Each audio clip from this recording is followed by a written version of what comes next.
Hello students, this is C Yashoda Sharma from my future academy.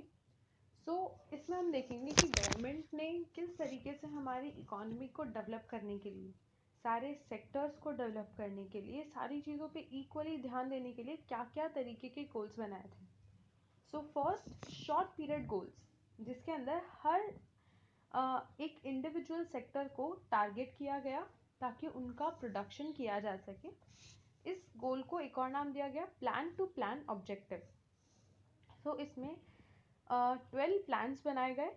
First plan, 1 to 10 सब में अलग अलग चीज़ पे फोकस किया गया। फॉर एग्जांपल फर्स्ट पे देखा गया higher agriculture production. First plan में उन्होंने देखा कि किस तरीके से, क्योंकि हमारा अभी जो बेस है वो है एग्रीकल्चर, तो हम किस तरीके से एग्रीकल्चर को और ज़्यादा इम्प्रूव कर सकते हैं ताकि एग्रीकल्चर प्रोड्यूस हमें ज़्यादा मिले। सेकेंड प्लान में हायर इंडस्ट्रियल प्रोडक्शन। अब फर्स्ट प्लान में उन्होंने हायर एग्रीकल्चर प्रोडक्शन अचीव किया, तो सेकेंड प्लान में उन्होंने इंडस्ट्रीज को फोकस किया कि कहाँ पे किस तरीके से हम इंडस्ट्री को ग्रो करें। थर्ड, सेल्फ सफिशिएंसी इन फूड ग्रेन, कि फूड ग्रेन अभी जो एग्रीकल्चर के प्रोडक्शन को डेवलप किया है, किस तरीके से हम खुद तो उस चीज़ से सेटिस्फाई रहे, मतलब कि पूरी कंट्री में हम फूड ग्रेन्स दें, साथ ही साथ इस फूड ग्रेन को बाहर एक्सपोर्ट करें, इतना ज़्यादा फूड ग्रेन्स को प्रोड्यूस किया जाए ताकि वो फूड ग्रेन बाहर भी एक्सपोर्ट हो सके। Fourth, price stability and full utilisation of manpower. Price stability, यहाँ पर अब ऐसी सिचुएशन आ गई थी कि प्राइस को स्टेबल करना ज़रूरी था क्योंकि उस समय पे इन्फ्लेशन बहुत ज़्यादा बढ़ रहा था।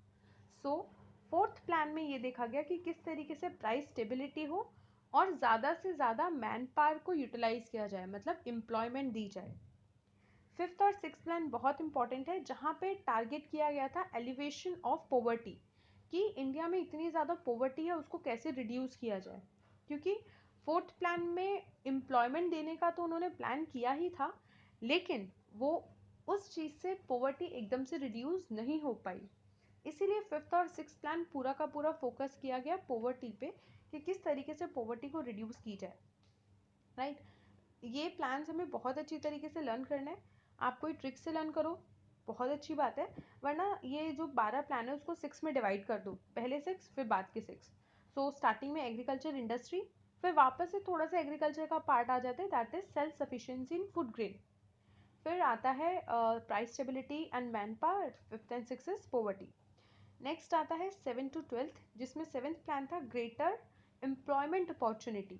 पॉवर्टी हटाने का उन्होंने वापस से एक चीज़ देखा कि जितनी ज़्यादा एम्प्लॉयमेंट क्रिएट की जाएगी उतना ज़्यादा पॉवर्टी रिड्यूस होगी, इसीलिए सेवेंथ प्लान में टारगेट किया गया एम्प्लॉयमेंट अपॉर्चुनिटी पे। ग्रेटर एम्प्लॉयमेंट अपॉर्चुनिटी से एट्थ प्लान पे आ गया फुल एम्प्लॉयमेंट, कि हम चाहते हैं कि इंडिया के जितने भी मैन पावर है उसको पूरी एम्प्लॉयमेंट दी जाए, full employment. And universalization of education, कि ये जो अभी चाइल्ड लेबर है उनको किस तरीके से एजुकेशन दी जाए ताकि जो चाइल्ड है वो काम ना करे और ज़्यादा वो फोकस करे अपनी स्टडीज़ में। Ninth plan, growth, price stability and environmental stability. अब यहाँ पर ग्रोथ होने लगी तो ग्रोथ को स्टेबिलिटी करनी है, प्राइस स्टेबिलिटी करनी है, साथ साथ में एनवायरमेंटल स्टेबिलिटी, क्योंकि आप हमेशा एक चीज़ ध्यान रखना, अगर हम इकोनॉमी को बढ़ाएंगे तो उसका इफ़ेक्ट हमारे एनवायरनमेंट पे ज़रूर पड़ेगा। अगर इकोनॉमी बढ़ेगी तो एनवायरनमेंट हमारा डिग्रेड होगा, इसीलिए इतना जो ग्रोथ हो रहा था, फाइनली नाइन्थ प्लान में ये सोचा गया कि अब हमें एनवायरनमेंट को भी स्टेबल करना रहेगा। Tenth plan, better quality of life, standard of living and better standard of living, क्योंकि अब यहाँ पर लोगों के पास एम्प्लॉयमेंट आने लगी, लोगों के पास इनकम आने लगी। सो अब फोकस है किस तरीके से लोगों की क्वालिटी ऑफ लाइफ को इम्प्रूव किया जाए, उनके स्टैंडर्ड ऑफ लिविंग को अच्छा किया जाए। 11th, poverty reduction, job creation, environment. Again plan 11th में पोवर्टी आ गया, जॉब क्रिएशन आया and environment. 12th plan, sustainable growth. Sustainable growth का मतलब यहाँ पर हमने इतनी ग्रोथ की बात की, हमने एम्प्लॉयमेंट की बात की, हमने इंडस्ट्रीज़ की बात की। सो जब भी इंडस्ट्रीज़ को ग्रो होना रहेगा तो वो क्या करेगी, एनवायरनमेंट में से रिसोर्सेज लेगी, कोई भी तरीके के रिसोर्सेज, इधर लैंड हो, इधर प्लांट्स हो, इधर कोल हो, माइनिंग, सो ये सारे रिसोर्सेज इंडस्ट्रीज लेती है from the nature.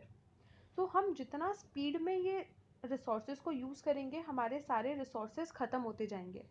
So sustainable growth में ये कहा गया कि हमें इस तरीके से रिसोर्सेज को यूज़ करना है ताकि हम बहुत ही एफिशिएंटली रिसोर्सेज को यूज़ करें और हमारे आगे आने वाली जनरेशन के लिए भी ये रिसोर्स उतने ही बचे।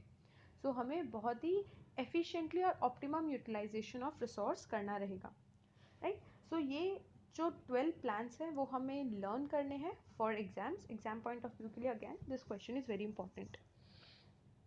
नेक्स्ट हमारा टॉपिक है features of economic policy till 1991।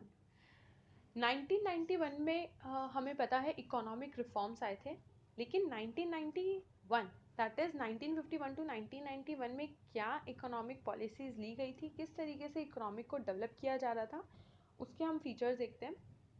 Heavy reliance on public sector, initially public sector पे हैवी रिलायंस था। क्यों? क्योंकि अगर प्राइवेट सेक्टर के हाथ में सारी चीज़ें दे देते तो प्राइवेट सेक्टर का एम होता है प्रॉफिट मैक्सिमाइजेशन, लेकिन उस टाइम पे प्रॉफिट मैक्सिमाइजेशन नहीं चाहिए था। उस टाइम पे ये चाहिए था कि किस तरीके से हमारी सोसाइटी ग्रो करे, हमारी सोसाइटी डेवलप करे, और वो चीज़ तभी आ सकती है जब सारी जो रिस्पॉन्सिबिलिटीज़ है वो गवर्नमेंट के हाथ में हो।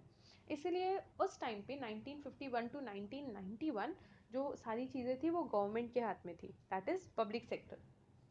Protection of small scale industries and regulation of large scale industries. Large scale industries अगर ग्रो होती है तो स्मॉल स्केल इंडस्ट्रीज बंद हो जाती है। इसीलिए गवर्नमेंट ने क्या किया, उन्होंने ये सोचा कि हमें स्मॉल स्केल इंडस्ट्रीज को प्रोटेक्ट करना है ताकि वो लॉसेस से बंद ना हो जाए। इसीलिए स्मॉल स्केल इंडस्ट्रीज को प्रोटेक्शन प्रोवाइड किया गया और लार्ज स्केल इंडस्ट्रीज पे रेगुलेशंस लगाए गए। Focus on saving and investment, जितना ज़्यादा सेविंग होगा एक इकोनॉमी में उतना ज़्यादा मनी क्रिएशन होगा। ये हम इको के चैप्टर में डिटेल में इस चीज़ को पढ़ेंगे। लेकिन जब भी इकोनॉमी में ज़्यादा सेविंग और ज़्यादा इन्वेस्टमेंट होता है उतना ही ज़्यादा इकोनॉमी में क्रिएशन ऑफ मनी होता है। तो उस टाइम पे गवर्नमेंट का यही टारगेट था कि हम किस तरीके से लोगों को बोले कि वो अपनी जो सेविंग है और इन्वेस्टमेंट है उस पर फोकस करें, उसको ज़्यादा से ज़्यादा बढ़ाए। Focus on import substitution. Import से क्या नुकसान होता है, जब भी हम बाहर से चीज़ें मंगवाते हैं हमारा जो पैसा है वो दूसरी कंट्री में जाता है, राइट। तो यहाँ का जो मनी है वो कम होता जाएगा, वो कंट्री डेट में जाती रहेगी। इसीलिए कहीं ना कहीं गवर्नमेंट का ये एम था कि हम हमारे इम्पोर्ट को सब्सटीट्यूट करें। मतलब जो भी चीज़ अगर बाहर से आनी है, दूसरी कंट्री से आनी है, उसका कोई सब्सटीट्यूट हमारी खुद की कंट्री में ढूंढें ताकि ज़्यादा से ज़्यादा हम हमारे लोकल, हमारे डोमेस्टिक कंजम्पशन करें, ना कि इम्पोर्ट करें। Next, protection from foreign competition. दूसरी कंट्रीज़ हमारे इंडिया में आके इन्वेस्ट कर सकती थी, इंडस्ट्रीज़ ओपन कर सकती थी, जिसकी वजह से हमारी लोकल इंडस्ट्रीज़ को बहुत ज़्यादा कंपटीशन फेस करना पड़ता था। इसी से बचने के लिए हमारी गवर्नमेंट ने हमारी इंडस्ट्रीज़ को, हमारी लोकल इंडस्ट्रीज़ को प्रोटेक्शन प्रोवाइड किया। Restriction of foreign capital, that is FDI, foreign direct investment. पहले 1947 से पहले फॉर FDI बाहर की जो कंट्रीज़ है वो हमारी कंट्री में आके बहुत ही ईजिली इन्वेस्ट कर सकती थी, जो कि हमारी कंट्री के लिए फ़ायदेमंद भी है। लेकिन बहुत बड़ा नुकसान उसका ये है कि जब भी बाहर की कंट्रीज़ आके हमारी कंट्री में इन्वेस्ट करती है तो यहाँ पर वो क्या करेगी, अपनी इंडस्ट्री सेटअप करेगी, जिससे क्या होगा, अगेन जो हमारे लोकल इंडस्ट्रीज़ है, छोटी छोटी इंडस्ट्रीज़ है, उन्हें बहुत कंपटीशन फेस करने के लिए मिलेगा, राइट। सो इस चीज़ पे रिस्ट्रिक्शन डाला गया कि FDI बाहर की कंट्री, बाहर की इंडस्ट्रीज़ आके हमारी कंट्री में लिमिटेड इन्वेस्ट कर सके। अब ये जो सारे रिफॉर्म्स है, ये जो सारी पॉलिसीज़ थी, उसके कुछ फ़ायदे भी है और कुछ नुकसान भी है। पहले हम फ़ायदे देखते हैं कि इन सारी चीज़ों से हमें क्या फ़ायदा हुआ। इंक्रीज़ इन GDP, तो ये जो सारी चीज़ें की गई थी वो इसीलिए किया गया था ताकि GDP इंक्रीज़ हो। डेफिनेटली हमें GDP इंक्रीज़ होती दिखी, लेकिन उतना नहीं जितना टारगेटेड था।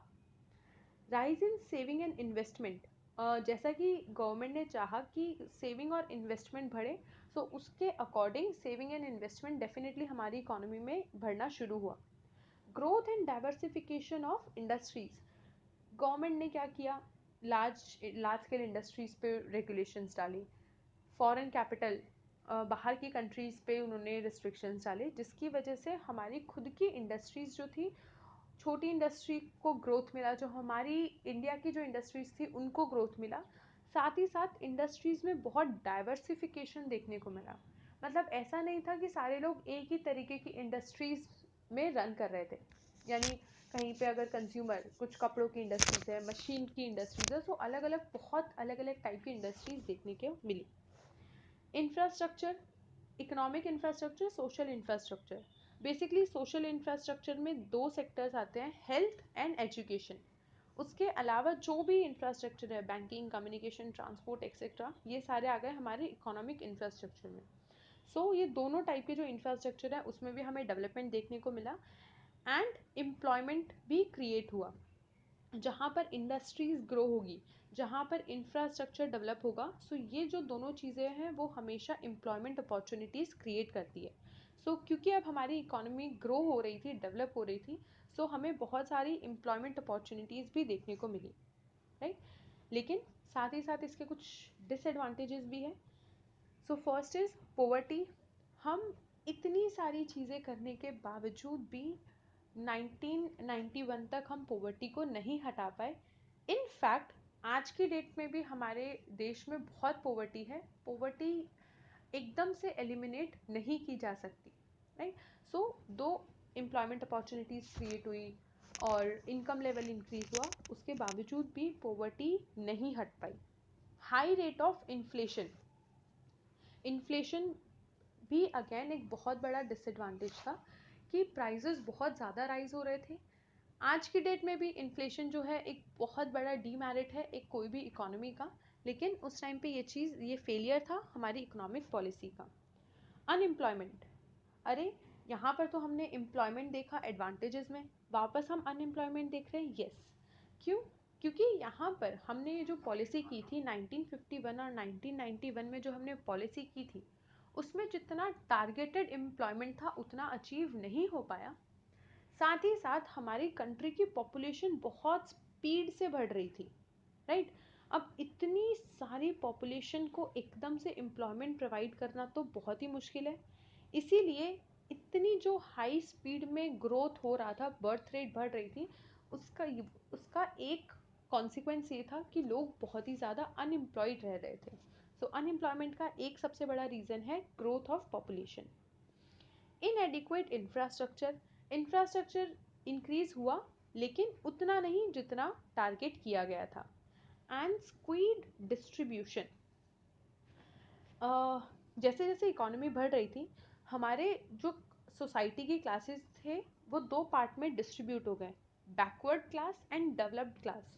जो क्लास डेवलप हो रही थी, जिनको एम्प्लॉयमेंट मिल रहा था, वो बहुत ही ज़्यादा डेवलप होती गई, लेकिन जो बैकवर्ड थी अगेन वो नहीं आगे आ पाई और वो बैकवर्ड की बैकवर्ड रह गई। और इसी रीज़न की वजह से, ये डिफ्रेंसिएशन इन क्लास की वजह से गवर्नमेंट को कुछ रिजर्वेशन करने पड़े, और ये इसी के कारण आया हमारा स्क्यूड डिस्ट्रीब्यूशन, जिसमें क्या हुआ कि कुछ एक क्लास के पास बहुत ज़्यादा रिसोर्सेज थे, वो बहुत ज़्यादा डेवलप थी, लेकिन एक जो सेक्टर था, एक जो क्लास थी, वो बहुत ही ज़्यादा बैकवर्ड थी। तो यहाँ पर हमारा ये चैप्टर ख़त्म होता है, चैप्टर नंबर 2। अगेन ये चैप्टर में से आपको पूरा टेक्स्ट बुक्स में से पढ़ना है और जो भी डिटेलिंग है वो आपको नोट डाउन करनी है।